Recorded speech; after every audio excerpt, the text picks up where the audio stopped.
मृत्यु के बाद व्यक्ति की आत्मा कहाँ जाती है, यह सवाल हर किसी के मन में रहता है कि मरने के बाद आत्मा के साथ क्या होता है। मृत्यु के बाद व्यक्ति कहाँ जाता है, इसे शास्त्रों में वर्णित किया गया है। आइए जानते हैं मृत्यु के बाद के रहस्य। आत्मा का रहस्य धर्मशास्त्रों में वर्णित है। जो लोग धर्मशास्त्रों की बातों को पूर्ण रूप से सत्य मानकर अनुसरण करते हैं, उन्हें आत्मा पुनर्जन्म के विधान पर कोई संशय नहीं होता।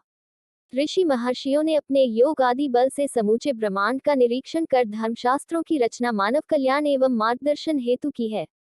मृत्यु के बाद आत्मा के साथ क्या क्या होता है, आत्मा कहाँ जाती है, आगे की दुनिया कैसी है। विज्ञान की नज़र में यह अभी तक एक रहस्य ही बना हुआ है, क्योंकि एक बार शरीर को त्यागने के बाद वापस उस शरीर में पदार्पित होना असंभव है। इसलिए आत्मा के संबंध में एकमात्र प्रमाण धर्मशास्त्र हैं। परमयोगी श्री आदिशंकराचार्य का परकाया प्रवेश सर्वविदित है। मनुष्य संसार में आता है तो शरीर साथ होता है, लेकिन जाते समय वह भी साथ छोड़ देता है। मानव शरीर नश्वर है। जिसने जन्म लिया है उसे एक न एक दिन अपने प्राण त्यागने ही पड़ते हैं।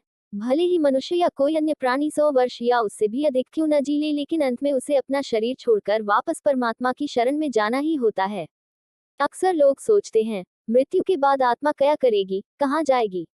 जन्म मरण के चक्र में मनुष्य अनेक बार जन्म लेता है, लेकिन हम में से किसी को उस बारे में कुछ याद नहीं। जन्म मृत्यु तो एक दूसरे के पूरक हैं, साथी हैं।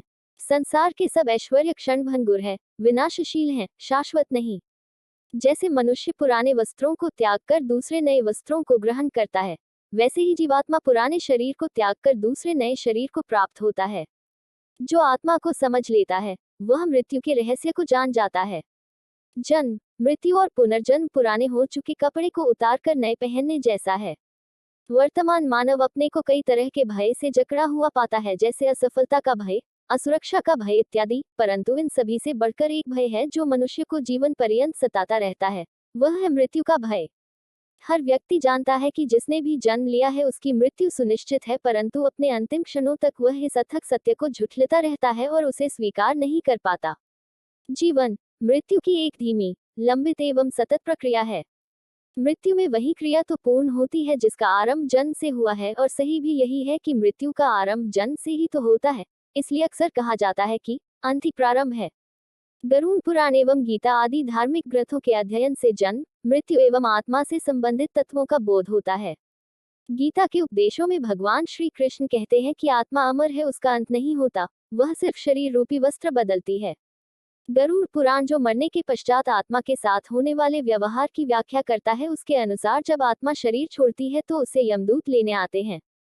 मानव अपने जीवन में जो कर्म करता है, यमदूत उसे उसके अनुसार अपने साथ ले जाते हैं।